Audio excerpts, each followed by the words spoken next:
Hikayat Bunga Kemuning. Alkisah, pada zaman dahulu kala ada seorang raja yang dikenal arif dan bijaksana. Ia memiliki 10 orang putri berparas cantik jelita, bernama Putri Jambon, Putri Jingga, Putri Nila, Putri Hijau, Putri Kelabu, Putri Oren, Putri Merah Merona, Putri Kuning, dan 2 putri lainnya. Tetapi karena kesibukan mengatur kerajaan, sang raja tidak sempat mendidik mereka dengan baik. Sementara sang istri telah meninggal dunia ketika melahirkan putrinya yang bungsu. Sang raja terpaksa menyerahkan pengasuhan anak-anaknya pada inang pengasuh kerajaan. Ternyata sang inang mengasuh tidak kuasa jika mengasuh seluruh putri raja. Hanya si bungsulah, yaitu Putri Kuning, yang berhasil dididik dengan baik hingga menjadi anak yang selalu riang, ramah pada setiap orang, dan memiliki budi pekerti yang baik. Sementara kakak-kakaknya tumbuh menjadi anak manja dan nakal. Mereka tidak mau belajar dan membantu sang raja.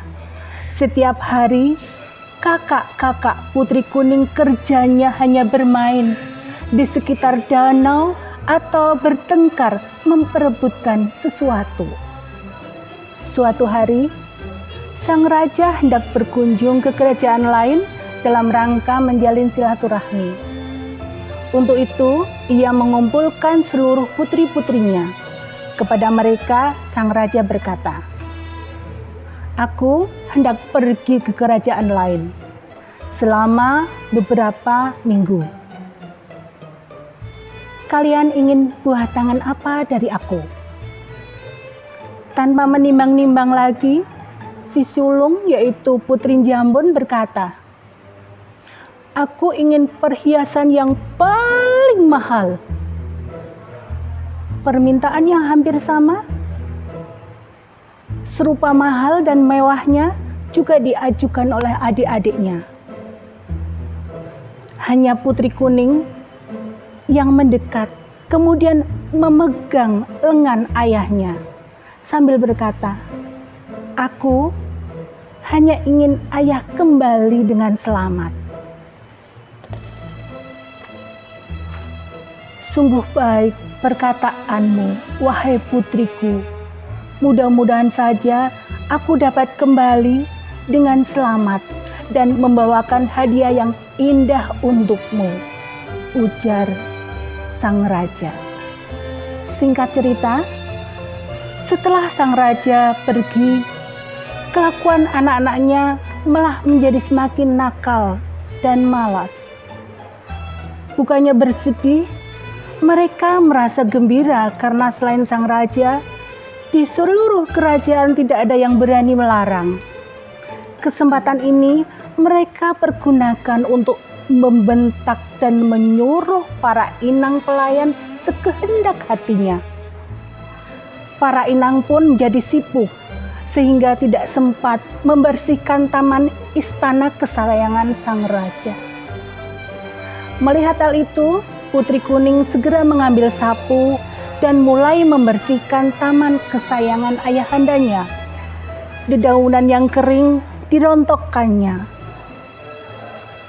rumput yang liar dicabutnya, dan dahan-dahan yang berlebihan dipangkasnya agar terlihat rapi. Sementara kakak-kakaknya yang melihat Putri Kuning sibuk malah mencemooh dan menertawakannya. "Hai, lihat, tampaknya kita memiliki pelayan baru," kata salah seorang di antaranya. "Hai pelayan, kami masih melihat banyak kotoran di sini," ujar salah seorang kakaknya sambil melempar sampah ke arah taman. Sejurus kemudian, mereka pun langsung menyerbu dan mengacak-acak taman. Dan setelah puas mengacak-acak taman, lalu mereka pergi menuju danau untuk bermain, berenang. Begitulah kelakuan kakak-kakak Putri Kuning setiap harinya hingga ayah mereka pulang. Ketika sang raja pulang, ia hanya mendapati Putri Kuning sedang merangkai bunga di teras istana. Sementara kesembilan kakaknya sedang asik bermain di danau. Ia kecewa karena telah bersusah payah membawakan buah tangan, tetapi tidak disambut dengan hangat oleh anak-anaknya. Hanya Putri Kuninglah yang berlari sendirian menyambut dengan rasa sukacita. Ia peluk ayahnya. Sambil berjalan menuju teras, sang raja berkata, "Anakku yang rajin dan baik budi, apakah hanya dapat memberimu sebuah kalung batu hijau? Kau tidak kecewa? Ayahanda telah mencari di seluruh pelosok kerajaan, tetapi tidak menemukan kalung batu kuning seperti warna kesayanganmu. Sudah, tidak mengapa ayahanda, kalung batu hijau juga akan serasi dengan warna bajuku," kata Putri Kuning lemah lembut. Keesokan harinya, walau seluruhnya telah diberi cindera mata, tetapi masih saja ada yang iri. Salah satunya Putri Hijau. Putri Hijau melihat Putri Kuning memakai kalung batu hijau, segera menghampiri. "Wahai adikku, seharusnya kalung itu milikku karena berwarna hijau. Kenapa sampai ada di lehermu?" tanya Putri Hijau dengan perasaan iri. "Ayah memberikannya padaku," sahut Putri Kuning singkat dan jelas. Putri Hijau tidak terima penjelasan Putri Kuning. Dia segera berlari pergi menemui saudari-saudarinya yang lain. "Kalung hijau yang dipakai oleh si Kuning itu sebenarnya milikku, tetapi dia mengambilnya dari saku ayah," katanya menghasut kedelapan saudarinya. Mendengar hasutan Putri Hijau, saudari-saudarinya menjadi panas hati. Mereka kemudian bersepakat untuk merampas kalung itu dari tangan Putri Kuning.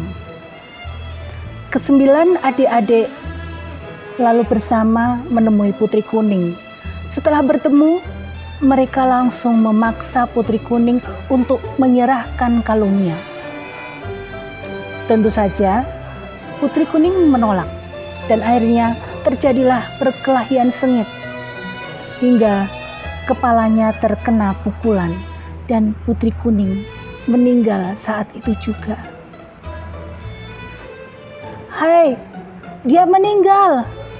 seru Putri Jingga panik. Kita harus menutupi kejadian ini," kata Putri Merah Merona.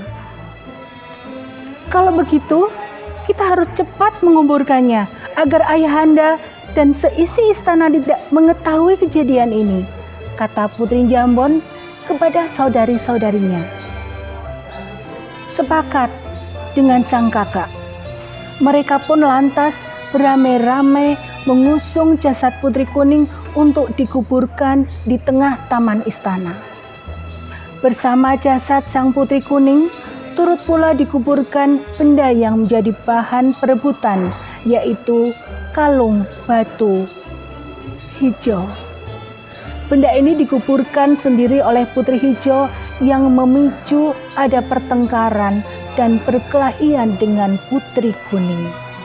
Sore harinya, entah mengapa sang raja merasa kangen dan ingin berbincang dengan Putri Kuning di taman istana tempat biasa bermain.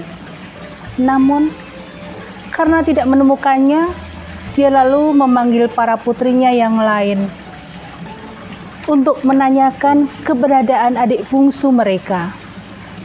satu persatu ditanyai, tetapi tidak ada seorang pun yang mau berterus terang.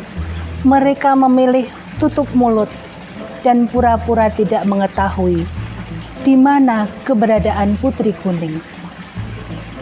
Kekhawatiran akan keberadaan dan keselamatan putri bungsunya. Lalu raja menitah para pengawal kerajaan untuk mencari ke seluruh penjuru istana. "Hai para pengawal, cari dan temukan Putri Kuning," teriaknya gusar.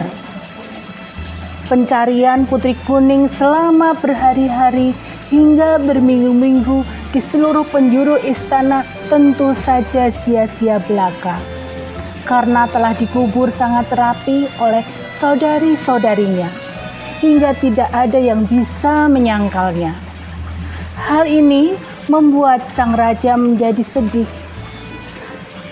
dan menyesal karena tidak mampu menjaga dan merawatnya, dan tidak mampu mengarahkan putri-putrinya dengan baik. Mereka tumbuh menjadi pribadi-pribadi yang egois, tidak peduli terhadap sesama, serta tidak patuh terhadap nasihat orang tua. Oleh karena itu, sang raja segera mengirimkan mereka ke negeri seberang untuk belajar budi pekerti. Tujuannya agar mereka menjadi manusia yang berbudi pekerti luhur dan saling menjaga antara satu dengan lainnya. Beberapa minggu setelah para putri raja belajar budi pekerti di negeri seberang, tumbuhlah sebuah tanaman di atas kubur Putri Kuning. "Tanaman apakah ini?" seru sang raja heran.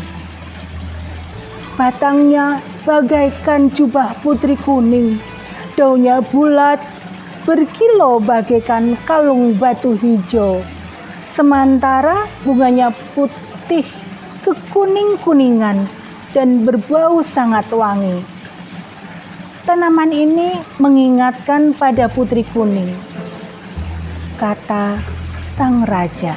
Sejak saat itulah bunga tersebut diberi nama bunga kemuning, mengingatkan raja pada Putri Kuning. Dan sama seperti sifat Putri Kuning, bunga kemuning memiliki banyak kebaikan. Bunganya dapat digunakan untuk mengharumkan rambut. Batangnya dapat dipakai untuk membuat hiasan kotak-kotak. Dan kulit kayunya dapat ditumbuk menjadi bedak penghalus wajah.